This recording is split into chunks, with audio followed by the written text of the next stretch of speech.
Hello friends, good morning. Radhe Radhe. আশা করছি তোমরা সকলে অনেকটা ভালো আছো। আমিও খুব ভালো আছি। তিথি ব্লগস টিভি চ্যানেলে তোমাদের ওয়েলকাম জানি। একটি নতুন ব্লগ ভিডিও স্টার্ট করে দিলাম।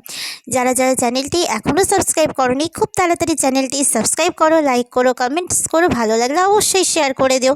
ভিডিওটা স্কিপ না করে চলো ভিডিওটার সঙ্গে থাকো আর দেখতে থাকো।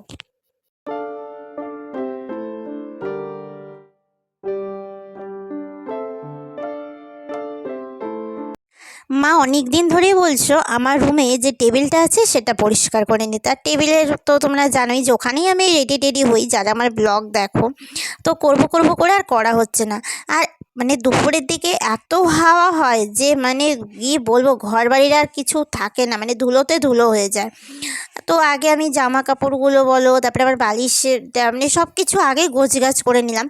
আর এখন আজকে ভাবলাম যে আমি একটু পুজোটা লেট করে দিতে যাব। যে কাজগুলো আমার কমপ্লিট হয়নি সেইগুলো আগে করে নিই, তারপরে আমি পুজো দিতে যাব। পুজোটা সকালেই দিব। আর আমি সকালেই ঘুম থেকে উঠে পড়েছিলাম। তাই আজকে ঘুম থেকে উঠেই ভাবলাম যে না, আজকে আর টেবিলটা এইভাবে ফেলে রাখবো না, একবারে পরিষ্কার করে নিই। তারপর সব জিনিসগুলো একটা চেয়ারে রেখে আমি টেবিলটা ভালো করে মুছে নিচ্ছিলাম। ভেজা কাপড় দিয়ে মুছলাম, তারপর আবার শুকনা কাপড় দিয়ে মুছে নিয়েছিলাম। আর এই যে তোমাদের সাথে গল্প করতে করতে টেবিলটাও পুরো পরিষ্কার করা হয়ে গেছে। আর একটা বড় কফি মাগে আমি ছোট ছোট যে সাজার জিনিসগুলো, লিপস্টিক, তারপরে আমার মুখে দেওয়ার ক্রিম, এগুলোও রেখে দিয়েছিলাম। আর এই যে জানালার ধারগুলো, সেগুলো একদম পরিষ্কার করে নিলাম। জানি যদিও বা দুপুর হতে হতে সেই একই ধুলা পড়বে। আর সামনেই যেহেতু অনুষ্ঠান, তো সব কিছু আগের থেকে একটু পরিষ্কার করতে থাকলে মানে তার দুদিন আগে বা একদিন করলে সেরকম চাপ হবে না।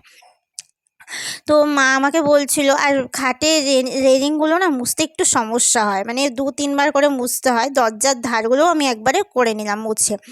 আর এখানে হচ্ছে চাদরটাও আমি নতুন বিছিয়ে নিলাম, কারণ ওটা আবার ধুয়ে দিলাম। তাই ভাবলাম যে চাদরটা আর কেন বাকি থাকবে, এটাও একদম গুছিয়ে নিই। তো মোটামুটি আমার ঘর গোছানো কমপ্লিটও হয়ে গেছে। আর ঘরটা যে মা মুছতে বলেছিল সেটাও আমার কমপ্লিট করা হয়ে গেছে।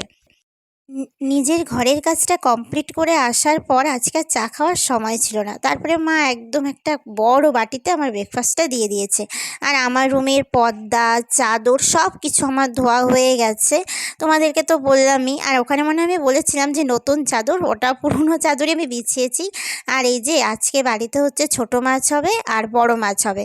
যেহেতু মাছ তেমন না, মানে মাছ খেতে ভালোই বাসে না, একটু ছোট মাছ হলে তাও খায়। আর এই যেখানে সবজি কাটা হয়ে গেছে। মা যখন সবজি কাটছে তখন আবার আমি মশলাগুলো করছিলাম, তাই আজকে মাকে সবজি কেটে দেওয়া হয়নি। আর এখানে এই যে মা বড় মাছগুলোকে ফ্রাই করে নিচ্ছে। বড় মাছ খেতে আমি বাবা দুজনেই মোটামুটি ভালোবাসি, কিন্তু মা একদমই মাছ খেতে ভালোবাসে না। আর বড় মাছ তো আরোই খেতে ভালোবাসে না। কী আর করা যাবে। তো সেই জন্য মা আবার মানে বাড়ির উপরে যে মাছ বিক্রি করতে এসেছিলো, ওখান থেকে মা একটু ছোটো মাছও কিনে নিয়েছে। আর মা তো একা খাবে না, এখান থেকে আমরাও ভাগে পেয়ে যাব।